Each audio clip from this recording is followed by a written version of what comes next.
Greetings to all our learners. Welcome to CEC lecture. Dear learners, the topic of analysis is social movements. We will be having a look understanding social movements with a special focus on a comparative contrast between advanced industrial societies and developing societies. Social movements, we all know that how they occur when large group of individuals or organization work for or against change in social and political or cultural matters. Social change implies change with that one tries to attempt, the alteration, the difference that one tries for with reference to structures, institutions, practices of a society.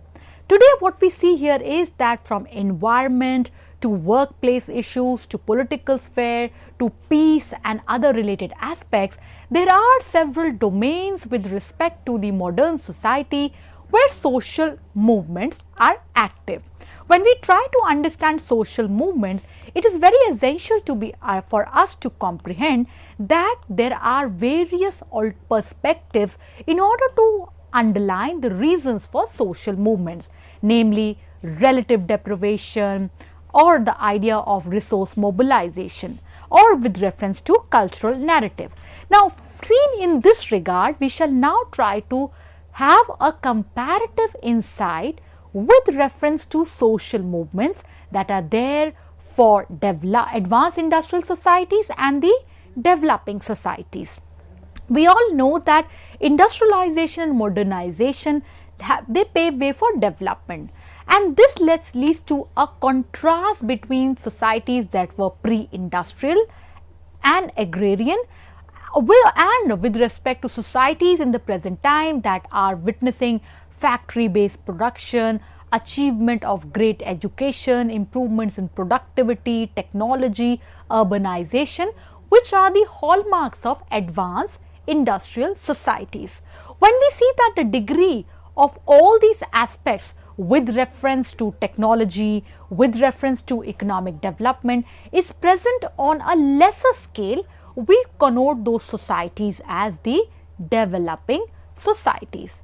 When we try to look at this aspect of social movements, what we see here is that today in all societies, both say in advanced industrial as well as the developing societies, one has to have this bifurcation of old and new social movements.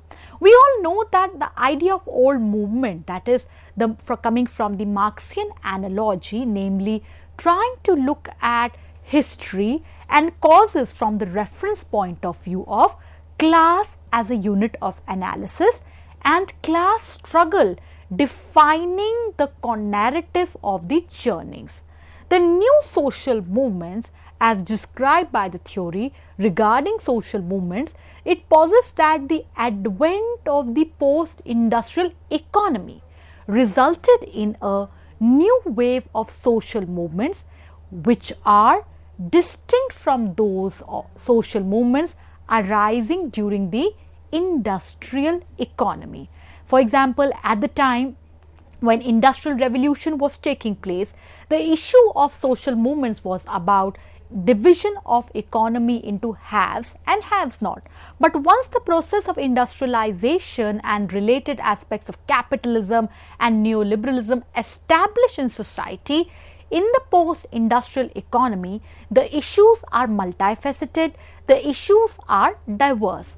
So, new social movements, they are largely when we have an understanding from the realm of animal rights to ecology to need for fair use of technology, they are largely informal, loosely organized social networks of supporters, and then they are centered on a single issue or a limited range of issues. An example here could be how new social movements, they are centered on a single issue or a limited range of issue which are related to a broader theme is that of ecology. For example, in the realm of ecology, we have social movements for striving to save the ozone layer, social movement trying to save the forest. They are all scattered They're all focusing on a particular issue that concerns them, but they are related to the broader theme, namely conserving the environment. An important perspective that we try to delve while understanding social movement in developing as well as advanced industrial society is this book that we take reference to, The Right to Nature, Social Movements, Environmental Justice and Neoliberal Natures. The book is from Routledge, 2018. Dear learners, the book underlines how with 2008 financial crash, expansion of neoliberalism, it no doubt had an impact on the nature-society relations around the world. Now, what is essential that how critiques point out, and as this book also highlights, that neoliberal restructuring of environmental politics using arguments that often bridge traditional divisions between environment and the labor agendas.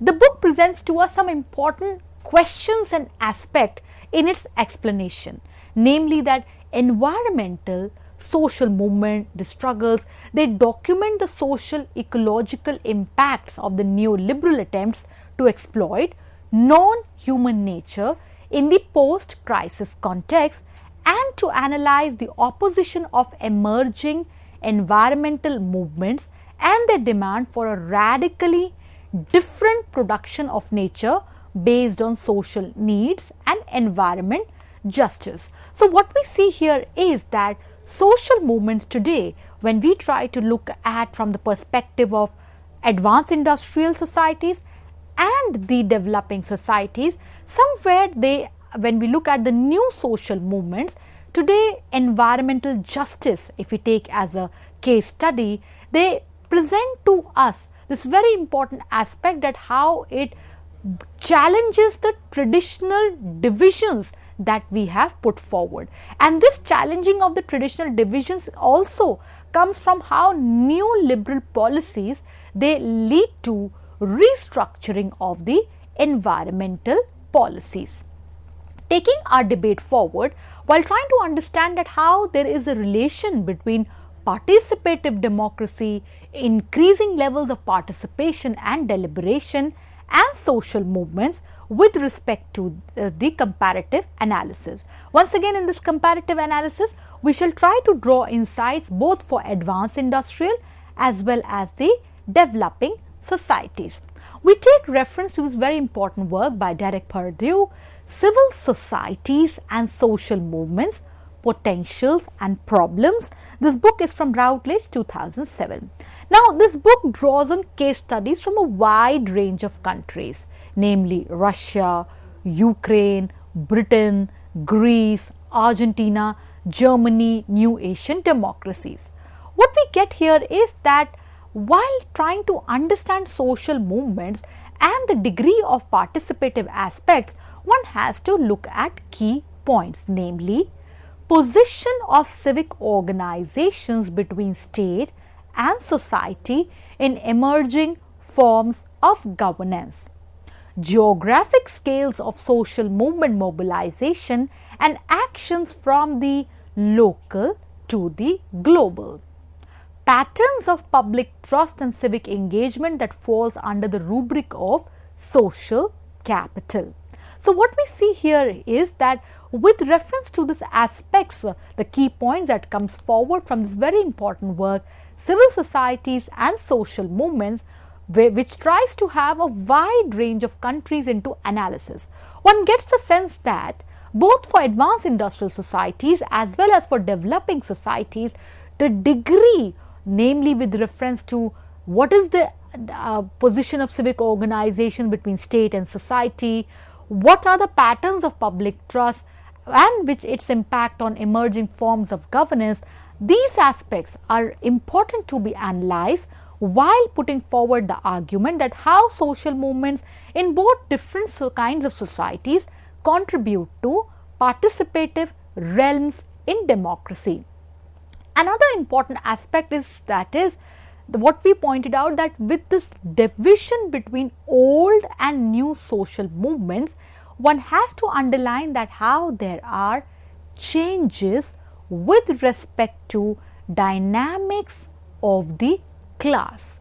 Herein, we shall try to understand the impact of it on analysis of social movements, both with reference to developing as well as advanced industrial societies. We take reference to this very important book by John R. Hall, Reworking Class, Cornell University Press, 2018. Dear learners, we all know that in the present time, and the book also highlights that there has been recent historical as well as intellectual developments that require reworking basic assumptions about classes and their dynamics. One has to see that one cannot, abandon the notion of a transient class struggle. But on the other aspect, what is essential is the focus towards economic interests that are pursued under institutionally, socially and culturally structured circumstances. One gets this neo-Weberian perspective as one goes through the various arguments presented in the book Reworking Class by John R. Hall. And above all, the important part of this book is about how politics of class mobilization with reference to social movements in context of national and global economic change is also witnessing new dynamism. And this aspect is important to be taken into account, that how politics of class mobilization, namely with reference to changes in pattern of industry, new demands of labor with reference to capital, new constraints on the movement and profitability of the capital, new instruments of capital and other related aspects are also witnessing change. So therefore, new social movements which are common to both advanced industrial societies as well as developing societies must take into account this very important argument, that is of changes in dynamism of politics of class mobilization as presented by John R. Hall's work Reworking Class. Another important aspect that one gets, that how with reference to social movements, when we try to draw this comparative contrast between advanced industrial societies as well as industrial societies, is that somewhere there is an ambivalent relationship. We take reference to this work, Social Stratification and Social Movements, Theoretical and Empirical Perspective on an Ambivalent Relationship. Dear learners, this book by Sabrina Zajac, Sebastian Hunas is from Routledge 2019. Now this book, presents to us this very important aspect that one should not just focus on the class perspective or abandoning the classical social movement research agenda. What is essential here is that there is a need for multi-dimensional perspective on stratification and social movements, and also broaden the view by extending the empirical analysis beyond Europe. So what is essential here is that both with reference to advanced industrial societies as well as the developing societies, the agenda for change, for or against the motive of social movements indeed demand a multi-dimensional analysis and a broader focus on new constraints that are there for the respective interests and power dynamics. What we see here is that today, both in advanced industrial societies as well as developing societies, there are new forces that are influencing social movements. An important perspective that we get is from this book, and we take reference to this book by Christina Fleischer and Kevin Gillian, Technology, Media and Social Movements, Routledge 2020. So what we see here is that the book makes this very important perspective, namely the complex relationship between media, technology and its impact on social movements. Today, when we see that when we are living in a world wherein we have an app for every need. Today, we are living in the world of Twitter trends, Facebook hashtags amongst others. new media is redefining our communication.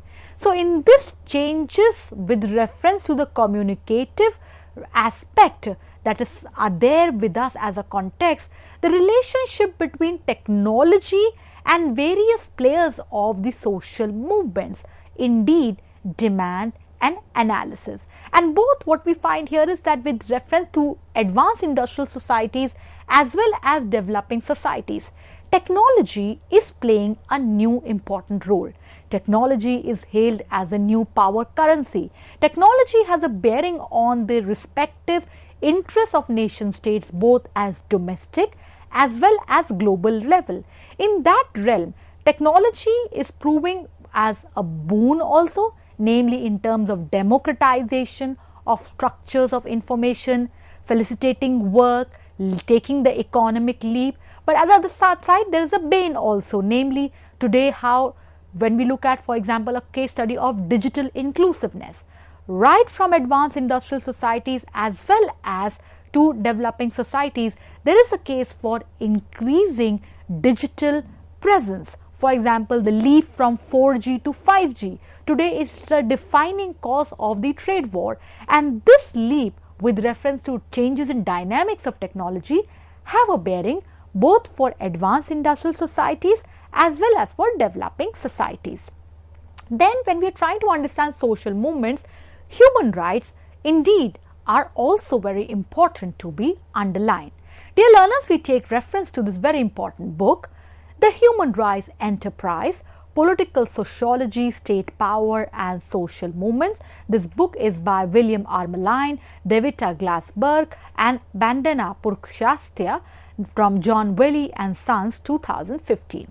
What is essential that how today global capitalism is under debate both in advanced industrial societies, namely when we look at how there is a debate whether globalization was beneficial or not, whether neoliberalism gave equal and adequate benefits or not. And this debate also is present in the developing societies. So what we get here is the questions that this book presents at how global capitalism affects states' ability to implement human rights, particularly when we look at global recession, perpetual war, environmental crisis, fiscal state austerity amongst others. Then the related aspect at how are political and civil rights undermined or say affected as a part of the moves to impose security and surveillance regimes.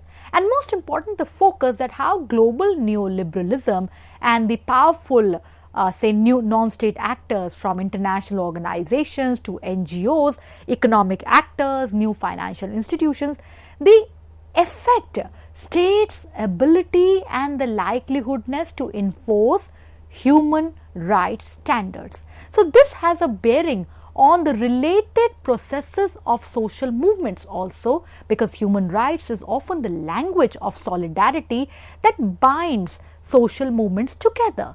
And in this realm, collectivity definitely gets redefined when there are new structures at the domestic to global level alongside states that have a bearing on various concerns or that social movements try to raise.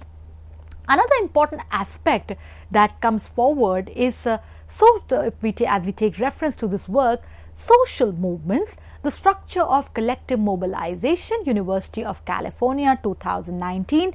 And this book is by Paul Almeida, that how it points out that when we look at that there are movement dynamics with reference to methods of investigation, the art of collective action, mobilization by excluded groups, and all these aspects, with reference to collective mobilization needs to be underlined both with respect to advanced industrial societies as well as the developing societies. So therefore, when we look at the immigrants' rights, the transnational movements for climate justice, women's marches, all of it, are the popular movements in global south. All of it needs to be thoroughly understood, because today social movements, as we are trying to see, they are highly contested both with reference to deep aspects involved with respect to art of collective action. They are contested with reference to mobilization, and above all, how social change also is also a highly problematic realm in the present times.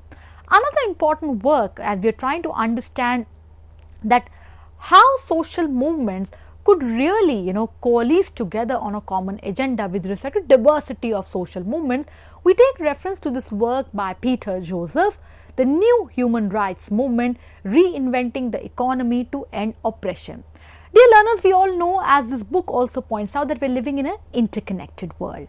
Self-interest and social interests are there, but at the same time they are rapidly changing. And this line of distinction between self-interest and social interest is getting indistinguishable. The need of the hour, as this book also points out, like for example, when we look at the climate change agenda, when we look at the agenda for inclusive technology, when we look at new agenda like the need to have transparency in governance, what is essential here is that there is a need for rethinking the very foundation of our social system. What is essential here is that one must try to reinvent the economic approaches in a manner that somewhere puts oppression at the back burner, and this could be the new framework for new human rights, which has to be understood both with reference to advanced industrial societies and developing societies, that the context of operation of social movements has changed. We are living in a world where what is global and local, what is self-interest and social interest, is rapidly changing as well as rapidly becoming indistinguishable. In an interconnected world, one cannot also give up on the need to rethink, reimagine the foundations of our economic, redistributive, productive aspects. An important work that we try to that dwells on the role of culture, the role of interdisciplinarity with respect to social movements. This comes from Understanding Social Movements, the book by Greg Martin, Routledge, 2015. Dear learners, when the book tries to give us examples like Greenpeace movement, American Civil Rights movement, Occupy Tea Party. Here, all of it, what is highlighted that there is a need for interdisciplinary perspective on social and cultural protest and contentious politics. Role of culture in social protest, role of geography, media and movements and global activism also needs to be taken into account. What is essential here is that the perspective that Greg Martin presents is also equivalent when we are trying to have this comparative insight, that how, for reference to developed, namely the advanced industrial societies and developing societies, today we need to have an interdisciplinary perspective in order to understand the diversity, the diverse landscape and the important aspects, the social movements, the struggles over space, media and movement they represent. An important perspective that we get as we are trying to problematize that how social movements in advanced industrial societies and developing societies, they are on a tangential level of similar challenges. We take reference to this very important work, namely Civil Society and Social Movements in a Globalizing World. This work is from UNDP. What we see here is that there are a wide range of social, political, economic changes that have accompanied globalization. There is transnational flows of ideas, identities and information. The debate, what is going forward, both in advanced industrial societies, when we look at the narrative of deglobalization, as well as in developing societies, that is, whether globalization has produced new forms of social exclusion, new security threats ranging from extremist movements to environmental degradation. Most important, one has to understand that today globalization has no doubt transformed how our power is organized, the contours and substance of the nation state is impacted, and the traditional container of the authorized decision making is also being transformed. So these important inputs one must take into account while trying to delve into social movements in advanced industrial societies as well as developing societies. As we take reference to social movements, we find a League of United Latin American Citizens, to SDC chapters, Students for a Democratic Societies, to how disabled Americans, they came up with all their efforts with the Disability Act of 1990s, and how the suffrage movement, when we look at how they were granted the right to vote with reference to the women rights movement. And most important, Dr. Martin Luther King's ideas of civil rights movement, that is when we quote from his very important March on Washington for Jobs and Freedom in August 1963, quoting, "I have a dream that one day this nation will rise up and live out to the true meaning of the creed. We hold these truths to be self-evident, and all men are created equal." Similarly, what we see here is that the important ideas that social movements have presented, they have sustained over a period of time. For example, when we look at Chipko movement, inspired by Gandhian principle of non-violence, today environmentalism is one of the important aspects of new social movement. When we look at the non-cooperation movement, which led to transition of Indian nationalism to a mass basis, and how the very idea of the need to have indigenous participation in the affairs of the nation today, what we see here is that need for corruption-free government, transparency, indeed inspire nations all across. An example here, the Jasmine Revolution, against corruption, against poverty, how it inspired wave of similar protests throughout the Middle East and North Africa. So what we see here is that today the dynamics of social movements indeed are changing. Today, both in advanced industrial and developing societies, there is a talk of animal rights movement. So what we look at here is from anti-globalization movement to transparency movement, new realms in women, labor and ecological movement, rise of technology, multidimensional national interests, various forms of power. Social movements both in advanced industrial societies and developing societies indeed have acquired new realms. We hope the lecture gave you significant insights on the topic of deliberation. We look forward to positive, encouraging feedback from you all. Thank you very much for being with us.